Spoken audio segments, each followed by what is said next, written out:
Pidato yang akan saya sampaikan ini bisa jadi merupakan suatu gambaran perekonomian yang sedang kita alami saat ini dan merupakan hasil pemikiran serta bersumber dari melalui riset di internet.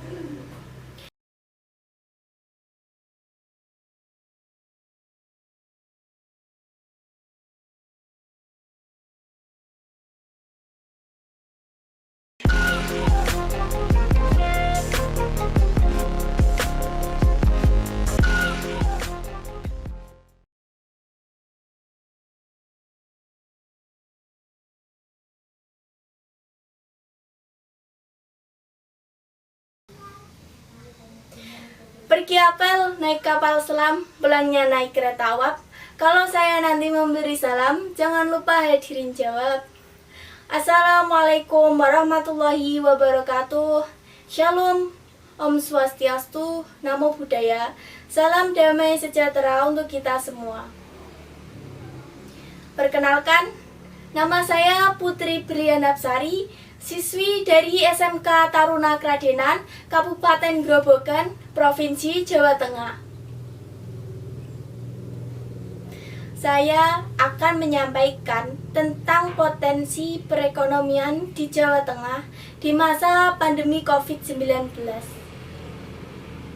Yang saya hormati Bapak atau Ibu, saudara sekalian yang saya banggakan, puji syukur kehadirat Tuhan Yang Maha Esa yang telah memberikan kita berbagai nikmat yang tak terhingga, dan atas berkat rahmat dan karunia-Nya sehingga kita dapat melaksanakan suatu kegiatan yang sangat luar biasa ini.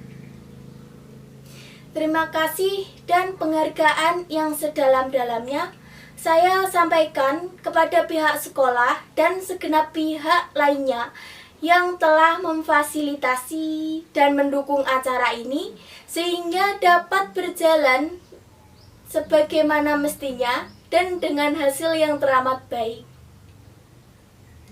Terima kasih juga saya sampaikan kepada kedua pihak tersebut yang telah mempercayakan kepada saya untuk menyampaikan sedikit ulasan mengenai perekonomian di provinsi kita ini di masa pandemi sekarang ini.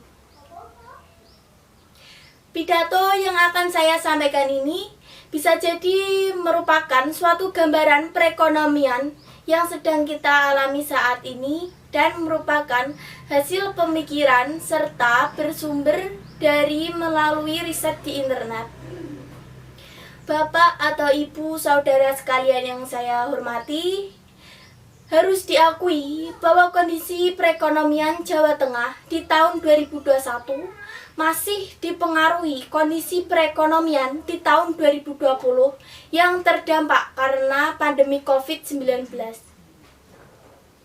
Seperti diketahui, dampak dari pandemi telah menyebabkan perekonomian Jawa Tengah pada tahun 2020 mengalami resesi. Hal tersebut didasarkan bahwa perekonomian Jawa Tengah yang mengalami pertumbuhan negatif selama 2 triwulan berturut-turut. Secara keseluruhan, perekonomian Provinsi Jawa Tengah pada 2021 diperkirakan akan lebih baik dibanding 2020. Peningkatan tersebut didorong oleh membaiknya perekonomian global serta akselerasi realisasi anggaran pemerintah pusat dan pemerintah daerah. Kemajuan dalam program restrukturisasi kredit serta berlanjutnya stimulus moneter Bank Indonesia.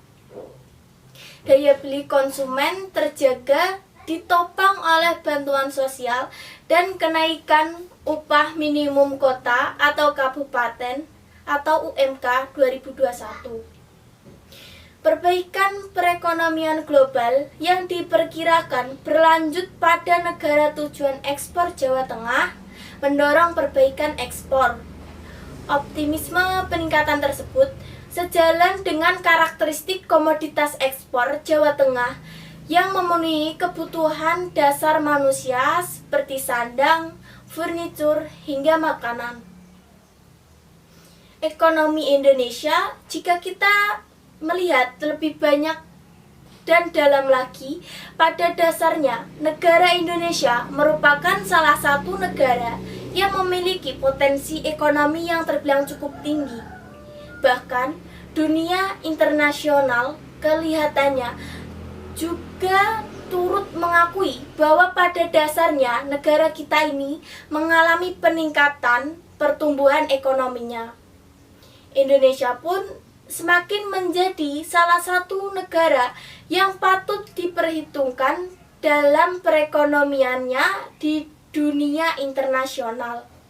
Sehingga hal tersebut nampaknya memang memberikan dampak yang cukup bagi keadaan ekonomi kita. Khususnya semakin banyaknya investor asing yang mau berinvestasi di negara kita. Namun, nampaknya keadaan tersebut terlihat jauh dari gambaran keadaan ekonomi khususnya untuk tingkat ekonomi masyarakat kelas rendah. Karena memang setiap pertumbuhan dan perubahan ekonomi yang terjadi akan menimbulkan dampak bagi masyarakat rendah. Nampaknya kesan baik yang dilihat oleh dunia internasional seperti berbanding terbalik dengan kondisi ekonomi yang ada di negara kita, karena ternyata pada kenyataan masyarakat menengah ke bawah malah merasakan keadaan ekonomi yang semakin terpuruk karena hanya dikira dan dinilai membela kaum atas saja. Bahkan banyak dirasakan kebijakan-kebijakan pemerintah yang digembor-gemborkan untuk kepentingan rakyat nyatanya tetap saja tidak sepenuhnya membela kepentingan rakyat. Melihat kondisi ekonomi negara kita yang demikian ini, nampaknya kita memang harus benar-benar bersabar, namun tetap harus melakukan berbagai upaya supaya tidak tergerus dengan kekejaman kaum kapitalis. Terlebih dengan adanya arus globalisasi yang membuat tak adanya lagi batasan-batasan dalam melakukan kegiatan ekonomi, memang harus benar-benar kita manfaatkan dengan sebaik mungkin, sehingga meskipun kita berada dalam kalangan menengah ke bawah, namun kita masih bisa menunjukkan eksistensi kita sebagai kaum mayoritas yang tak bisa dianggap sebelah mata. Harapan ekonomi Jawa Tengah yang diproyeksikan akan membaik pada tahun 2021 bukannya tanpa alasan. Beberapa alasan termaksud antara lain adalah ditemukan dan diterapkan vaksin COVID-19, penerapan Undang-Undang Cipta Kerja atau dan aturan pelaksanaannya, dan berbagai program pemulihan atau stimulus ekonomi yang dilakukan oleh Bank Indonesia atau BI dan Otoritas Jasa Keuangan atau OJK, serta revisi total terkait pertumbuhan ekonomi Jawa Tengah oleh Pemprov Jateng.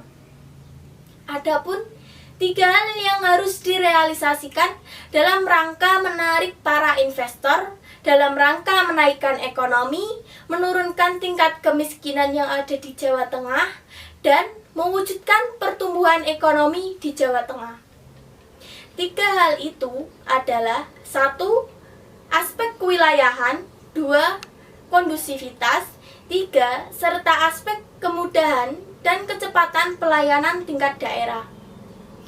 Dibutuhkan kecepatan dan juga kemudahan serta kesediaan infrastruktur yang bukan hanya soal jalan, namun juga soal pasokan air bersih, lahan dari aspek tata ruang yang kini sudah mulai difasilitasi oleh pemerintah daerah. Sebagai pemilik wilayah, pemerintah daerah harus benar-benar berkomitmen untuk memberikan kemudahan, kenyamanan, serta kecepatan pada seluruh calon investor, supaya nantinya antara visi dan misi pemerintah provinsi dan daerah bisa selaras dan sejalan dalam mengambil keputusan. Dengan begitu, target pertumbuhan ekonomi di Jawa Tengah bisa tercapai dan semakin berkembang. Oleh karena itu, perlu peran semua pihak untuk membantu menormalkan kembali perekonomian, baik itu pelaku usahanya, perbankan, akademis, pers, pemerintah, masyarakat, dan lainnya. Demikian beberapa hal singkat yang saya sampaikan mengenai perekonomian di Jawa Tengah pada masa pandemi COVID-19 ini. Mungkin saja yang saya sampaikan ini tidaklah bersifat ilmiah, karena hanya berlandaskan pada riset di internet saja. Akan tetapi, saya berharap apa yang saya sampaikan ini tadi dapat membawa manfaat bagi kita semua, terlebih pada bangsa dan negara, khususnya di daerah Provinsi Jawa Tengah. Sekian yang bisa saya sampaikan. Kurang lebihnya mohon maaf. Padi habis tinggal jerami, bakar dulu hingga bersih. Rupanya pidatoku sampai di sini. Cukup sekian dan terima kasih. Wabillahi taufik wal hidayah. Wassalamualaikum warahmatullahi wabarakatuh.